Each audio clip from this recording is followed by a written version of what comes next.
Well, hello, everybody. I am so happy about who we have starring with us today. We have Michael O'Donnell.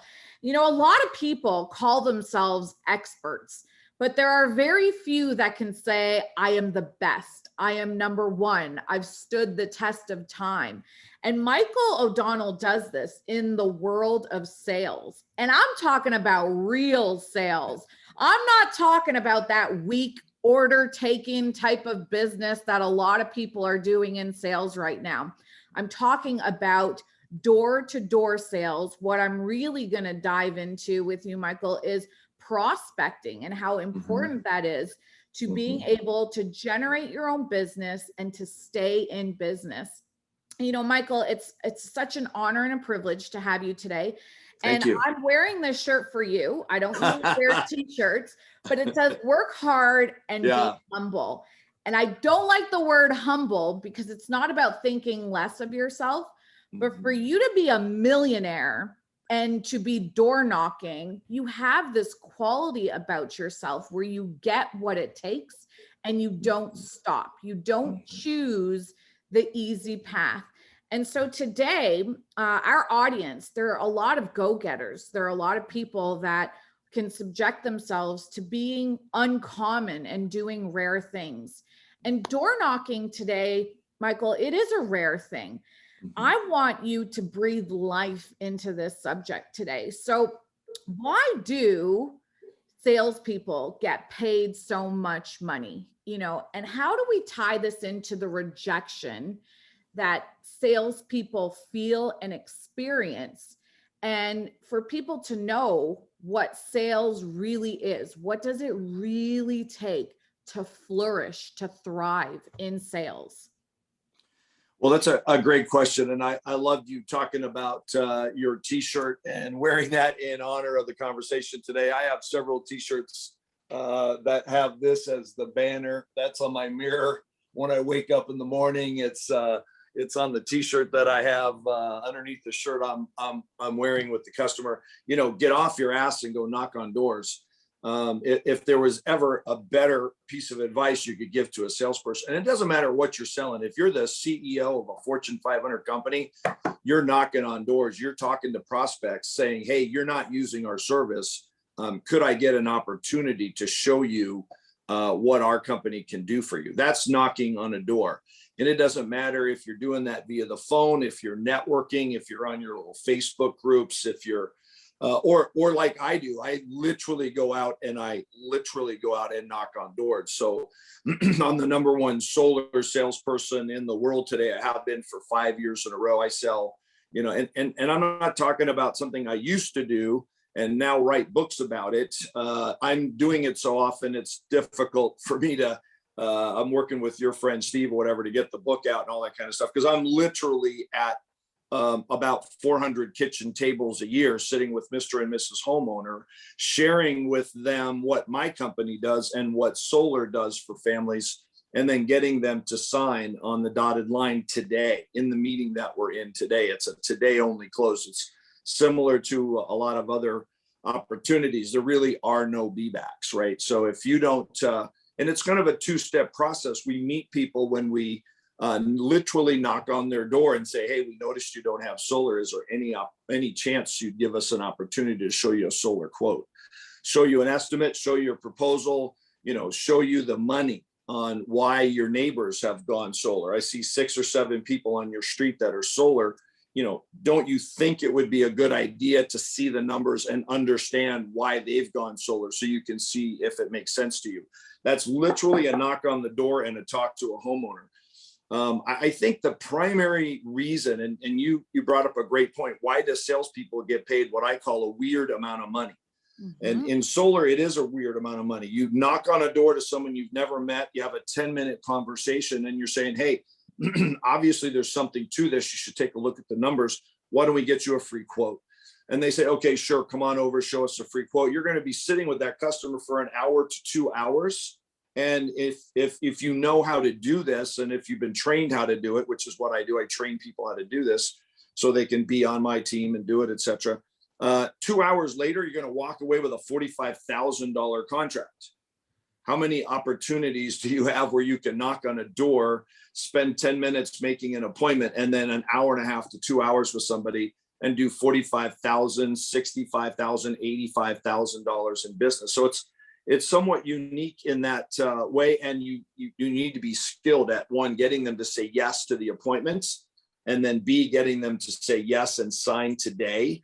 And that's the skill that most people really are missing. They don't know how to not buy the objection from the customer that they need time to think about it. They need to do it on a different day. But the prospecting part is where it all stops. And that's where it fails for most salespeople. And they do get paid a weird amount of money. And the reason is most people cannot get themselves to do this. So when I transitioned from the corporate sales world, where I'm, calling on Fortune 500 companies and VP of sales, and have lots of guys that work for me that do that, into this world where we're literally knocking on a door, talking to a homeowner about, spending $45,000 to $85,000 with us. And I tell them, hey guys, man, I've discovered something. I've created a 7-figure income, which I was never able to do in corporate America, just helping people get converted from the old world, dirty, bad, hurting the planet energy to green, renewable. We're part of the solution, not the problem energy. And I'm making I'm making a high 6-figure and then now 7-figure income doing that. They go, wow, this is awesome. How do you get your customers? I said, well, we knock on doors and we say, hey, would you like a free quote? And they say, yeah, I'm not doing that. they don't even have to wonder if they can do it. They go, yeah, I can't do that. I know I can't do it. Let me just tell you now, I can't do it. Yes, this is really it. And there's so much that you said in sharing, like the process, but I want to like break this down for people, because selling has principles of success. And if we digest like what it is exactly that is required, you can apply this to any place that you are in sales and you can get to the top. Yep. Like what is going to differentiate you from someone else? Like, why do you make double the income of anyone in your industry? You've created a gap, you've created distance from everyone else. So, when you talk about, let's go back to door and the resistance that builds up, because so many people today are looking to be in control of their careers. But then at the same time, we're kind of like brainwashed by our parents or someone else raising us and saying like, get a good job. It used to be go work for the government. Now it's like, go work for corporate America. And we're kind of like, but I know someone in sales who's making high 6 figures, a millionaire, but then, you have those parents and those influencers in that person's life saying, yeah, but how long can you do that? And so I want to break this down, because if you really want ownership in your life, if you really want to be in control of your income, you've got to get over that initial resistance that everyone feels, right? So how do you, break down this resistance that everyone feels? Do you still feel this today? And what tips do you give to train people to overcome this? And that is such a good question. I love the way you put it, the resistance to doing it.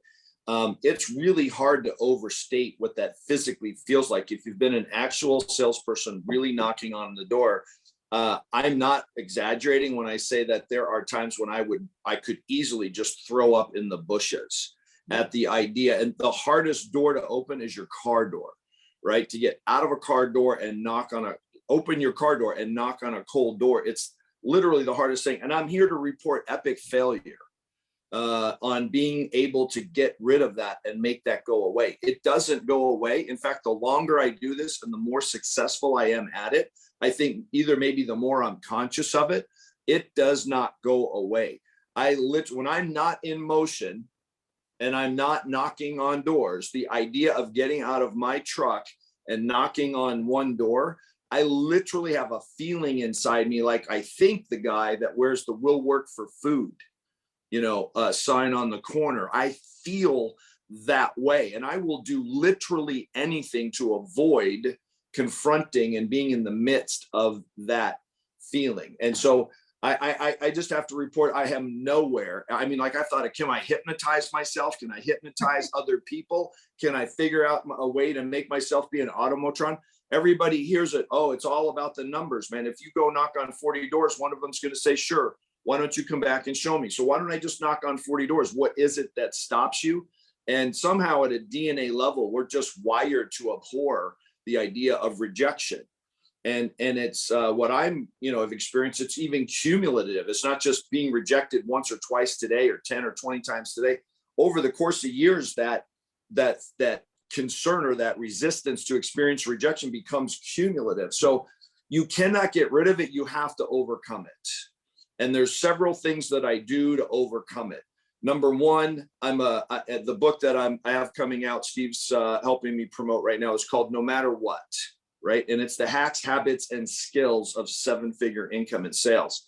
So it's literally a recipe for how to go from where you are to making 7 figures in sales. And it's not a joke when I say hacks. There's literally hacks and there's habits. And then once you've used the hacks and the habits to put yourself in a position, then it's about the skills. But you can have all the skills in the world. If you didn't get yourself to the door, and then you didn't get yourself to the boardroom table or the kitchen table, wherever that presentation and decision is going to be made, all the skills in the world won't help you. I tell people all the time, I have a pretty good pitch.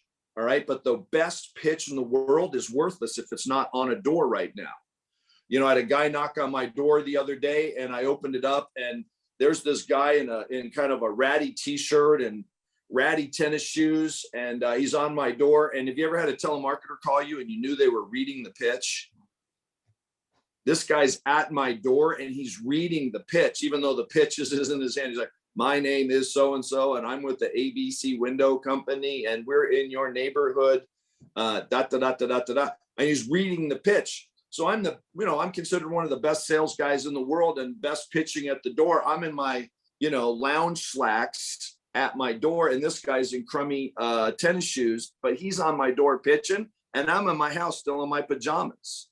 Mm-hmm. So the worst pitch in the world right now is better than the best pitch in the world because it's on a door. So how do you get yourself onto a door? And it's a combination, I call it no matter what habits. So every single day, I've got about 4 or 5 things that I do every single day, no matter what. And the idea for the no matter what came from, another big accomplishment of my life is being in my 4th decade really of sobriety, not drinking and using and having a life in recovery, which would have been a disaster if I didn't do that. And I was able to succeed in that by latching onto just a small number of things that I did every single day, no matter what. And when I first started going to meetings when I was young, the old timers said, this is really simple. You want to get in recovery and find sobriety. It's real easy. Just go to a meeting every day, no matter what. Mm-hmm. Go to a meeting every day, no matter what. Like, even if your ass falls off, go to a meeting every day. Like, I have a reason why I don't get to a meeting, whatever day. There's no excuse. You have to get to that meeting every day, no matter what. And then here's the other part. Don't drink in between meetings. So if you do that, you will end up finding yourself successful in sobriety. And that same principle applied. And I had 25 years of success in sales, but it wasn't until I looked at the opportunity in solar and got a different mindset. Part of this is about mindset.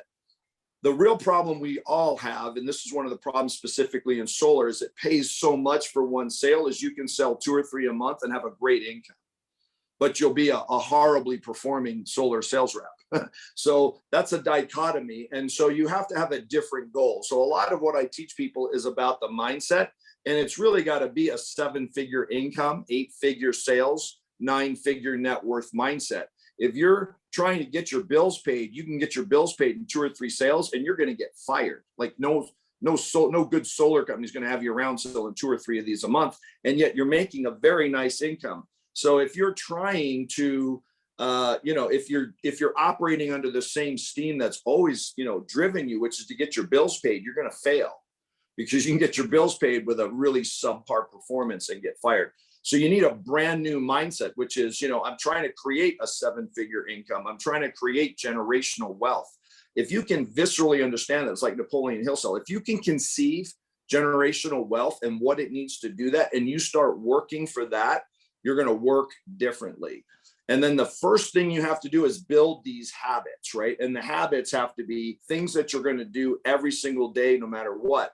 So at this point in my career, I'm in quite a few appointments, right? So I'm in I have appointments that I've set. I have a lot of referrals that come my way. I have, other people that want me to run appointments that they've set their people in training, and they go with me to train and learn how to do this. So I'm actually in appointments. So my no matter what habit is every single day when I'm in a neighborhood and I'm going into an appointment or out of an appointment, I've got to knock on one door and get one no every single day, no matter what. Like there's no excuse. It's a rule.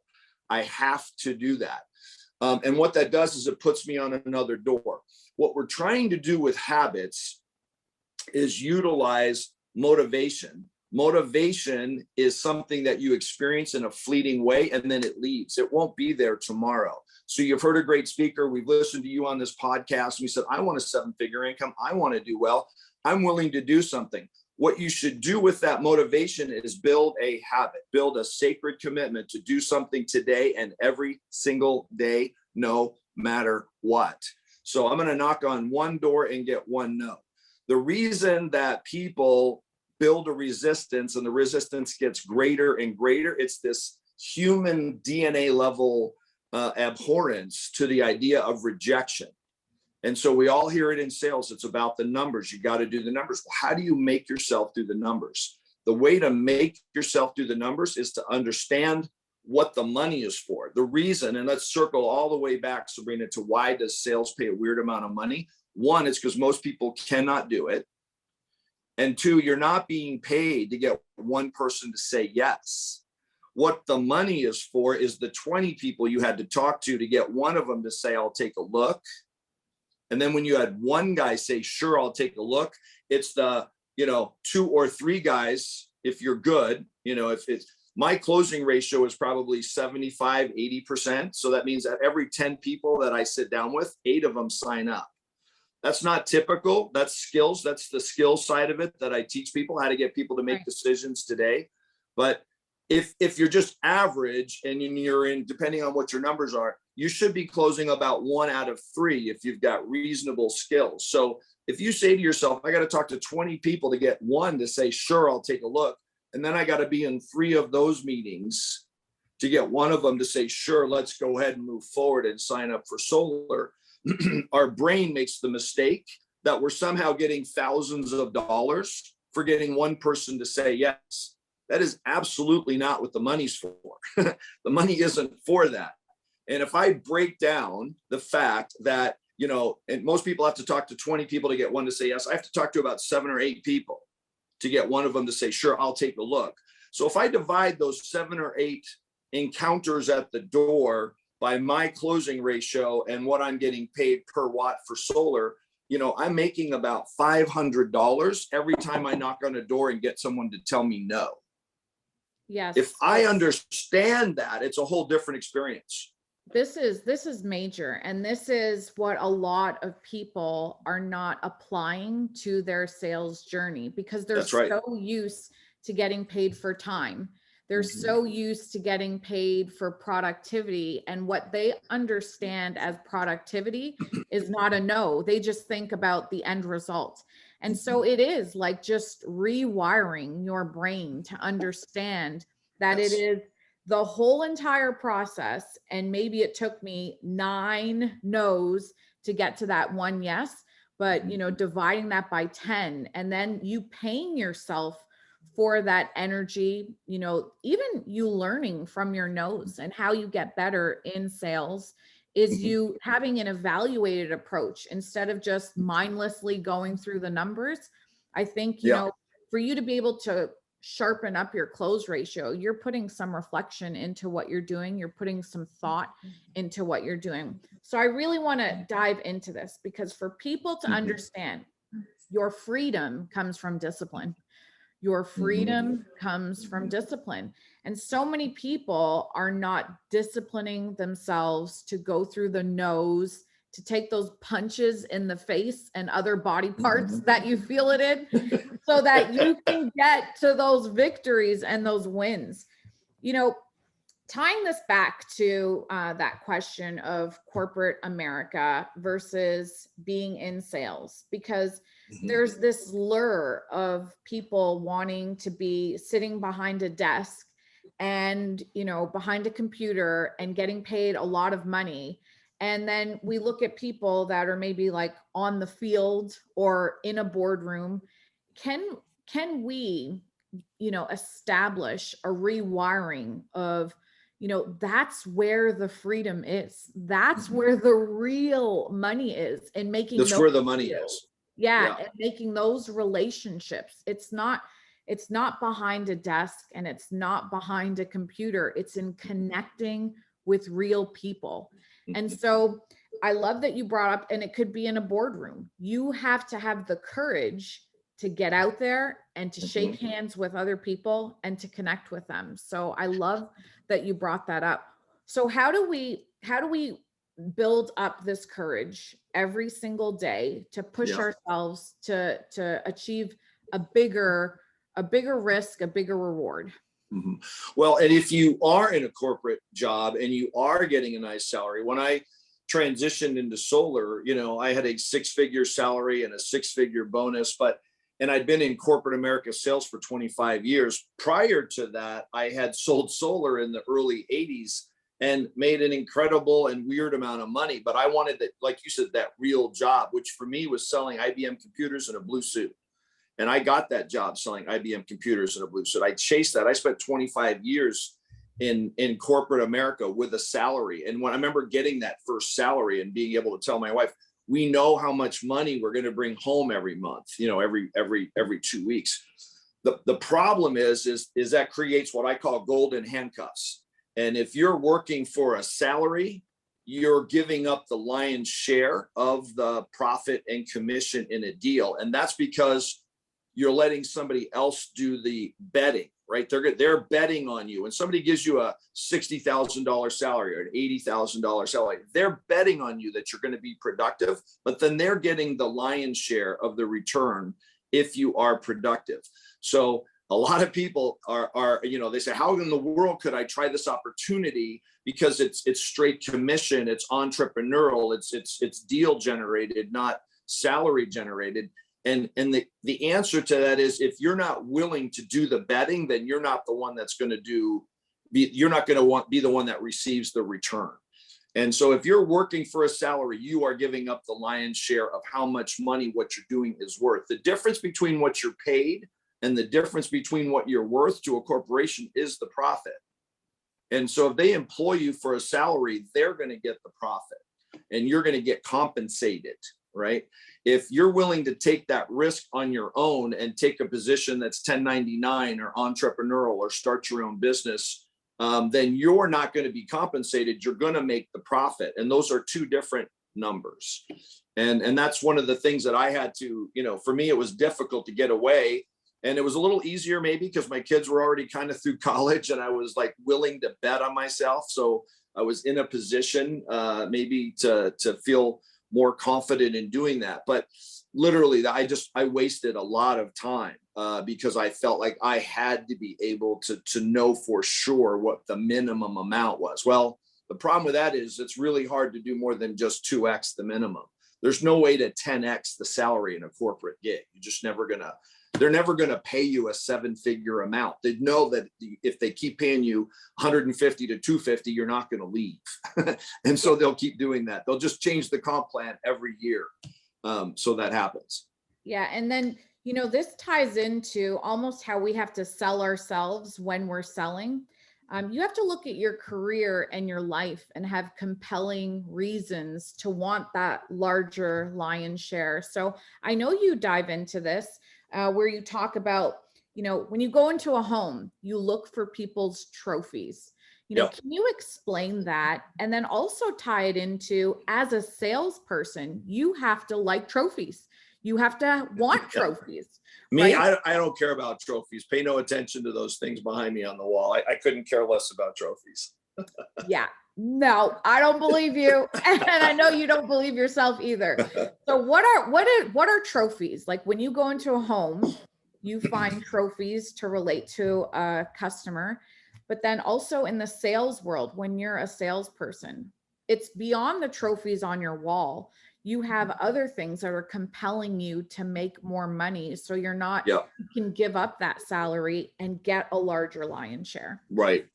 So if you're talking about yourself and the trophies you want to acquire to propel yourself, for me, I mean, what really changed my life was getting into Napoleon Hill's Think and Grow Rich, and understanding that I was, not trying to pay my bills, but trying to create generational wealth. Why was I trying to do that? Well, because I wanted to have this level of security and this level of lifestyle and this kind of a legacy. Once those things became important to me, I was no longer working at a pace that was going to pay my bills and make sure I had enough money to go on vacation and put 4% into my 401k. Like that was never going to get, after 30 years of working like that, I had a $6-figure dollar amount in my 401k. I had a mortgage and $40,000 in revolving debt. So, obviously I had been thinking wrong and I had to change my thinking. And if you're a fan of Napoleon Hill and Think and Grow Rich, it's literally the think. It's not the grow rich. It's the think, how to change your thinking so that you're actually telling your brain what the hell we're trying to get done here. If your brain thinks you're trying to get your bills paid, you're going to work at that level, at that pace, and at that level of smartness and cleverness. If your brain thinks you're trying to create a 9-figure or a 9-figure net worth, you're going to have to work at a different pace. Like you're going to have to produce lots of results. You're going to have to own something. You're going to have to create a brand. Your brain is going to be constantly thinking about, okay, what's the next step? If we're trying to get to a 9-figure net worth, obviously we're not going to get to that point. And so every single solitary morning, my day starts with a series of habits.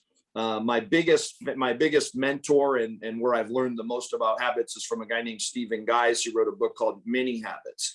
You talked about discipline before, Sabrina. I'm the most undisciplined guy on the planet. If you leave me alone, I'll stay up till 2:30 in the morning and get up at 9:30, 10 every day. And I'll be wandering around in my pajamas till 1 in the afternoon. Then I'm going to start thinking about what might I do today that will help me get my bills paid. Well, that's not a recipe for success. So you have to create a routine of habits of things you're going to do every single day, no matter what, or you're not going to get into that deal. It's really, for me, it's not about discipline. I think a lot of salespeople are somewhat undisciplined. For me, it's about a sacred commitment to doing somewhat undisciplined things, but doing them every single day, like going up and knocking on a door. Stephen Guys in Mini Habits says, if you say I'm going to do this every day and you find yourself not doing it, he's sort of famous for being the guy that says, if you want to get into shape, do 1 push-up a day. And you're like, 1 push-up? I mean, that's not discipline. One push-up is absurd. What are you talking about? It's really about making the transition from being at zero to being in motion, right? So the law, Newton's law of energy says that an object at rest tends to stay at rest. That's called inertia. That not being able to get onto the first door and make that first call is about inertia. It takes a massive amount of force to get a body at rest into motion. But once a bicycle's rolling down the street, it takes very little energy to keep it rolling. You just have to then overcome some other forces like friction, but you have the benefit. Once you're rolling, you have the benefit of momentum. Once you have momentum on your side, you're almost unstoppable. When I mean unstoppable, Sabrina, have you ever decided you were just going to clean out one drawer in your kitchen, and the next thing you know, you had the whole kitchen organized? You go out to the idea of cleaning out your garage is so overwhelming. Like you'd rather just move, right, than clean out your garage. But you go out to the garage and you're just going to get the tool shelf kind of put away and put the tools away. 3 days later, they're dragging you out of the garage going, dude, you have a life. You cannot spend the rest of your life organizing this garage. One is inertia. The idea is so overwhelming, you can't even contemplate it.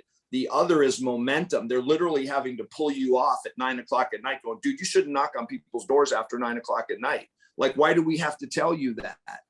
I love That's the that. difference between inertia and momentum. So the idea of a sacred commitment to something you're going to do every day, no matter what, a habit, is to get you out of inertia into momentum.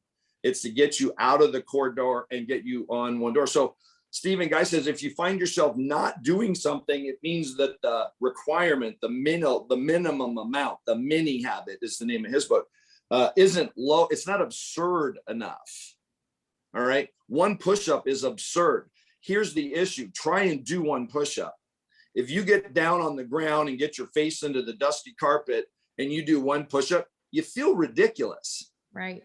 Only doing one push-up. So the next thing you know, you go, oh, I'll knock out 2 or 3.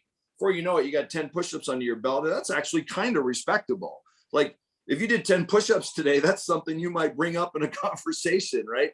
Let alone if you knocked out 3 sets of 20 push-ups today, which is the end goal. So the difference between a habit and a goal is one gets you out of inertia into momentum. The other actually achieves what you wanted to get done today. For me, it's important to decide whether or not I'm going to hit my goal after I'm in motion. Because when I decide before I'm in motion, there's always something that comes up that seems like a better idea. Like there's something more important than knocking on one door.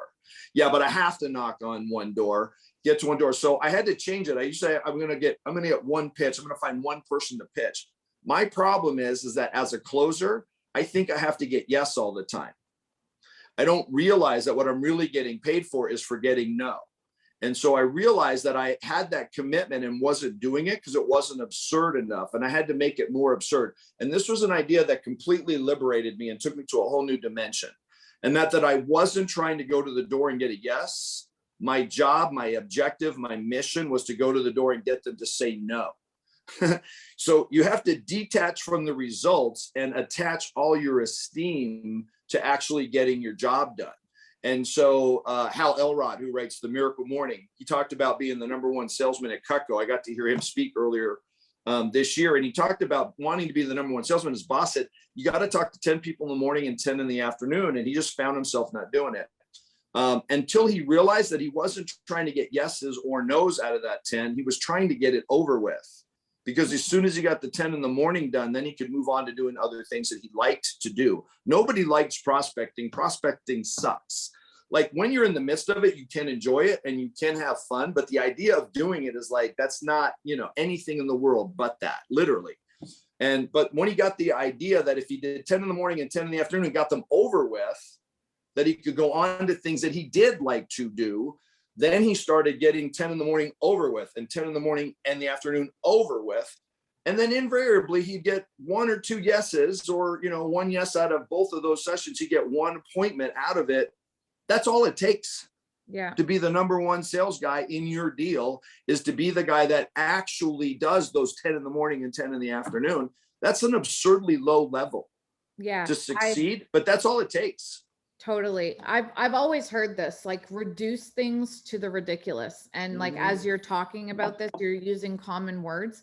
But what I find in the sales world is that, I was studying to be a doctor before I came into sales. I've been in sales for 16 years in insurance. I love it, but I had to turn my brain off. When I came into sales, I had to shut my thinking brain off for a bit, learn the foundations, the basics, the foundational principles of selling.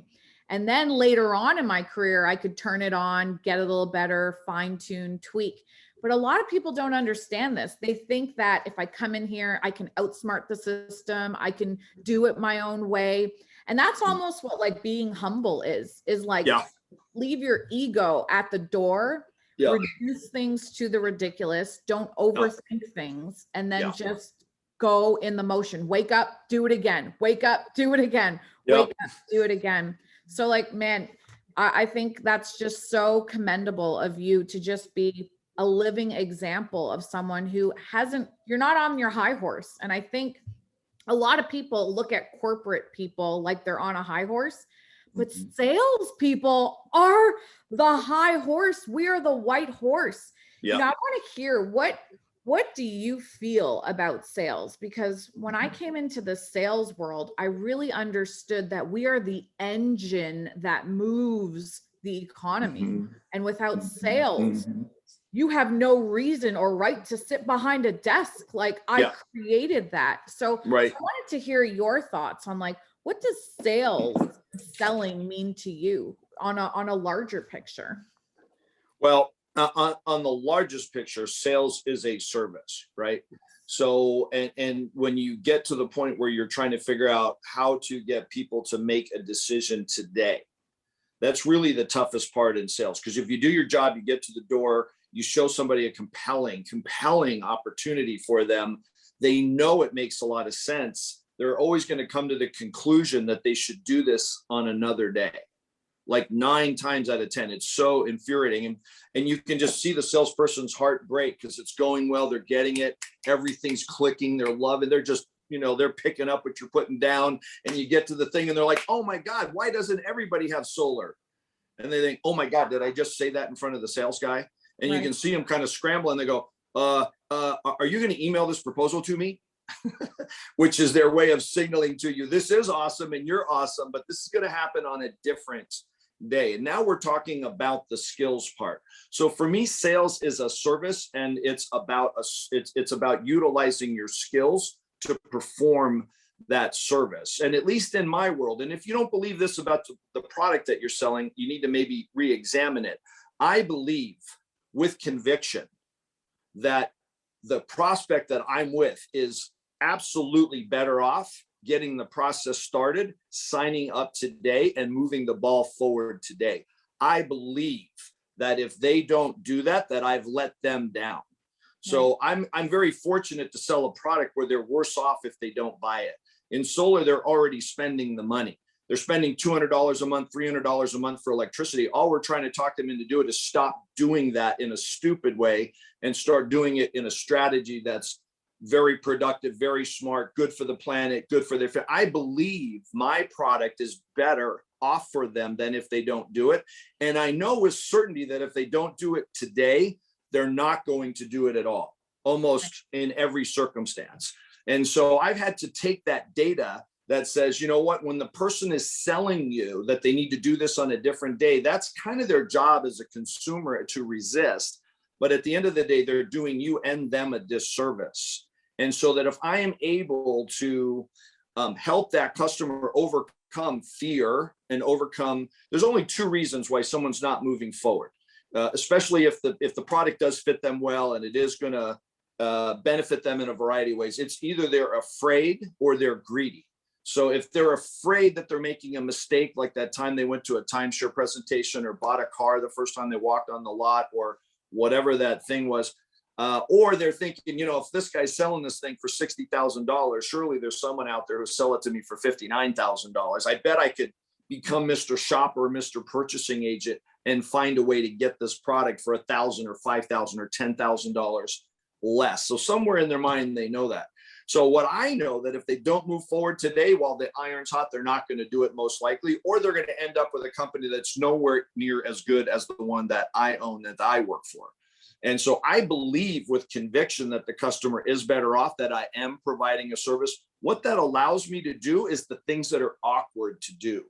When a customer tells you they want to do this on a different day, it's going to get awkward when I challenge that assertion and say, I understand your proposal is that I come back, but you need to know that I'm not coming back. Right. So I'm going to walk into the door and I'm going to start telling them that what my job is. Okay. My job is A, B, and C. My job is not to come back. I'm not the guy. We have guys that come back. I'm not on that team. Right. This is my job. This isn't the meeting about the meeting. This is the meeting. And if you and I are going to do business, it's going to be in this meeting. And if you invite me into this process where I try and follow up with you for 3 weeks or 3 months and you just eventually start ghosting me and not taking my calls, that's awkward, by the way. Yeah. Okay. For me to do my job and to reach in. So the guy says, I want it. I love it. This is great. I want to do it on a different day. Now there's a nail in the middle of the table. And I look down in my bag of tools and there's a hammer. And I've had guys that work for me for 5 years and I've been telling them how to get this hammer and hit that nail on the head. And every single time they're in that meeting and they see the nail and they see the hammer and they see the nail and they make it, then they start talking about the next time they're going to get together. They don't grab the hammer and hit the nail. Why don't they do that? Because it's going to be awkward. Yep. and they make a decision not to do their job. They had to make a decision to be the one who gets closed and the one who gets sold. Grant Cardone says, sell or be sold. What he's talking about is you can either help the customer overcome and sell, or you can buy their objection and be sold. Your job, the reason you were invited to that person's kitchen table or to that boardroom, was to help them accomplish something. And if all we end up with is some vague idea that something's going to happen in the future, they've accomplished nothing, you've accomplished nothing, we've wasted a bunch of time. No service has been accomplished. No benefits are going to, come from that meeting to the customer. And you've literally let the customer down. And so for me, that's what really sales is about, is being able to transfer that conviction and the confidence that I have that this is the right thing, to transfer that to you at the moment of truth, and to stand firm and hold fast and to do my job at that moment. That's the moment I've been called to this meeting for. I can send you a YouTube video and you can come to the conclusion, damn, solar is awesome, I should do this someday. But the reason they sent me was to help you at that moment. And that's what I believe sales is. I love this.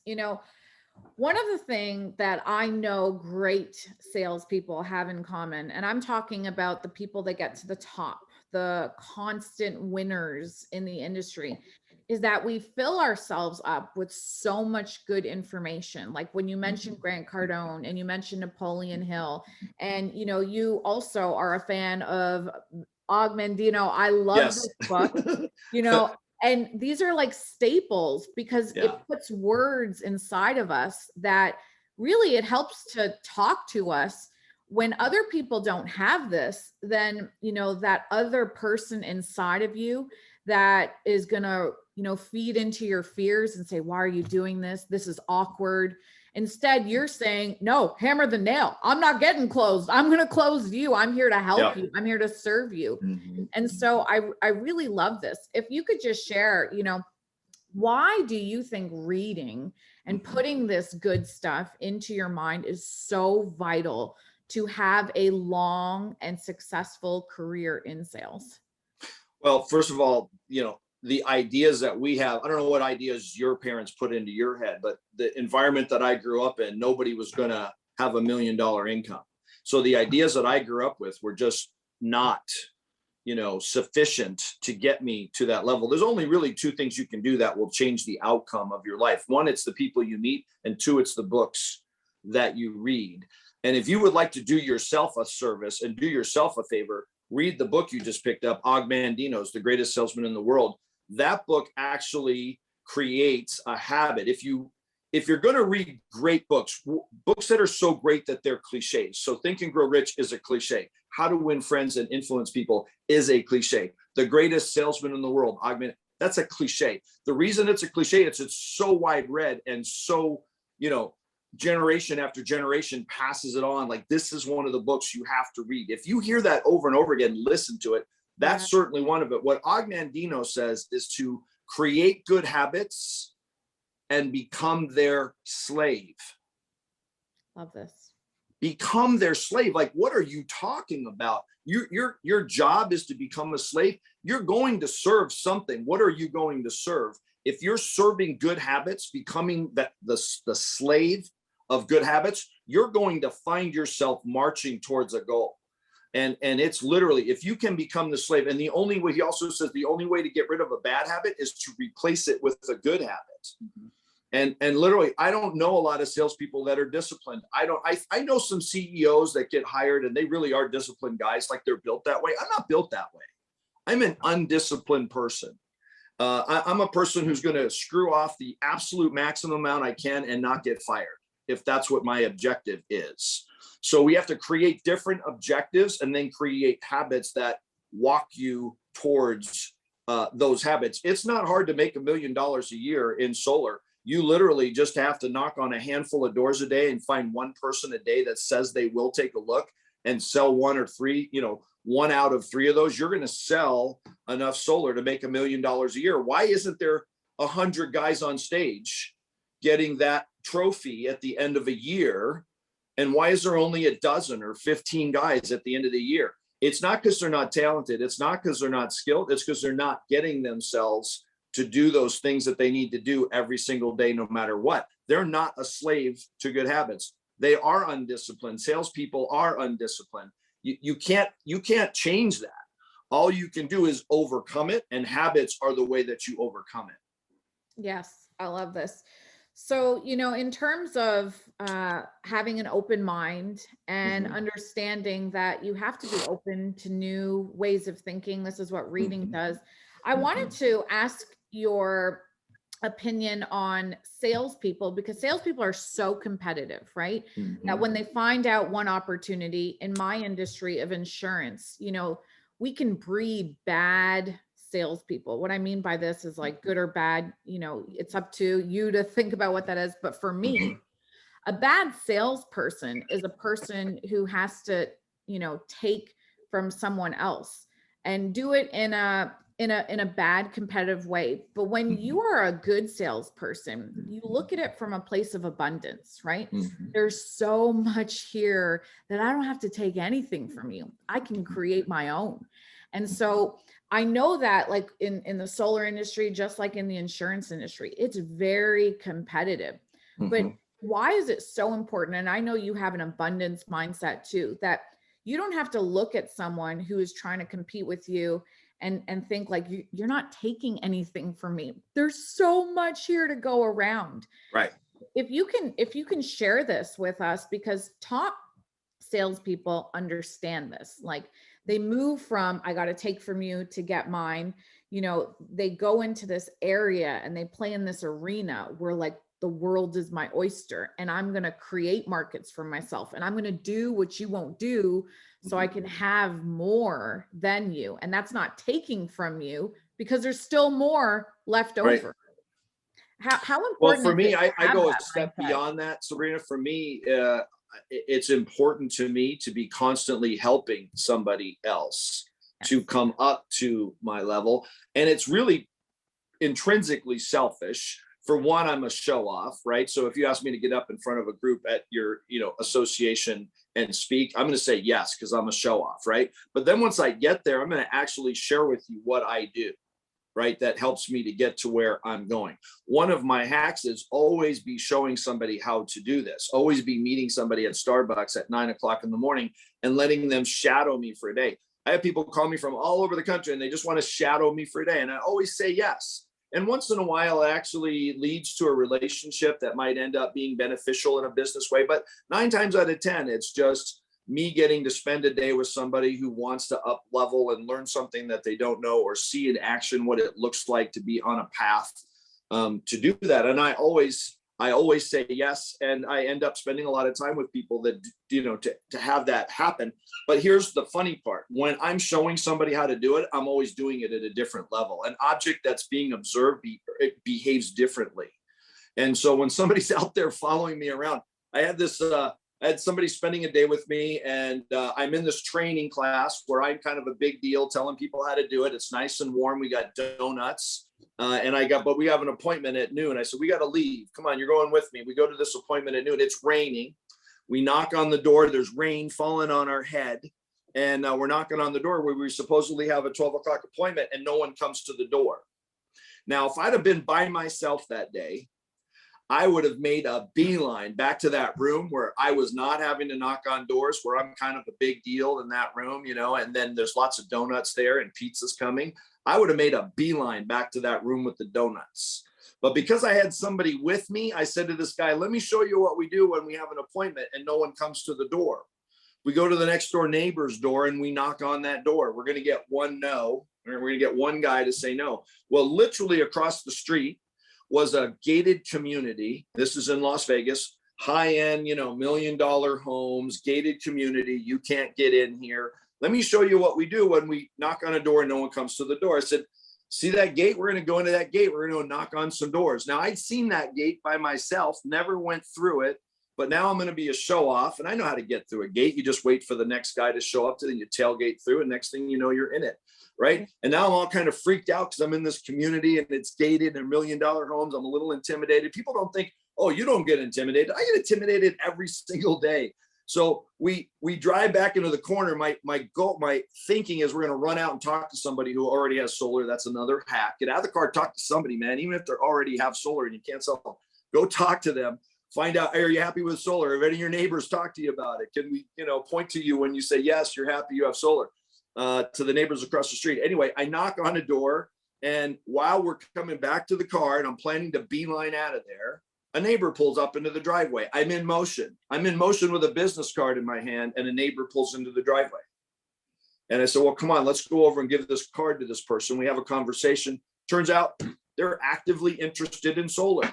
They looked at a bad proposal, didn't like it. Yes, please come back. We come back and we sell them 20 kilowatts of solar. That's, $60,000 to $80,000 worth of solar later on. But now that we knocked on that door, then we got the courage to knock on one door. Now we're in motion, right? Yes. Now we're knocking. There's only about 25 homes in this thing. The last door, there's an open garage door. That's one of my things I have a sacred rule. I'll never pass an open garage door. Why? It means somebody's home. The enemy of knocking on doors is not no, it's no one home. Right. So if there's an open garage door and the dude's in the garage, I can go to that. I know I'm going to get a pitch off the ground. There he is, right? Walk up. We've now got 2 or 3 appointments in the last hour and a half. I'm going to talk to this guy, make an appointment with him. We now have 4 appointments. As I'm coming down the driveway, we're right next to the gate. The gate opens up and a car pulls through. I'm coming down the driveway, and now I literally walk into the middle of the street and hold up my hand like I'm Superman stopping a locomotive. The person comes to a stop, rolls down the window, and I hand him a card. I said, I was just at your house and you weren't home. Here's a card in case you need solar. I didn't set an appointment with that person, but look at the difference between if I had been by myself, and this kind of goes to your question of like, are you going to be a giver or a taker?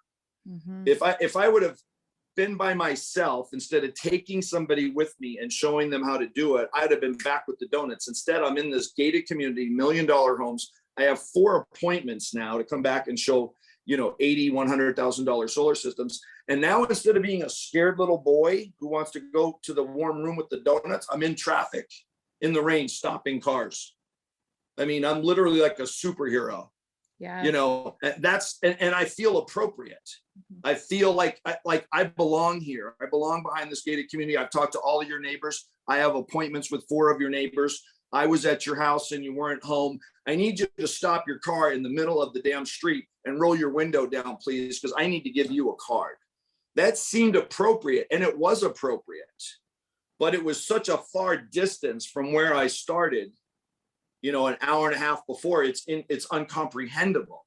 And that's the difference. So if whatever the hack is that gets you into motion, the best hack is to take somebody with you, show somebody how to do it for free, not because you're going to get an override on them someday.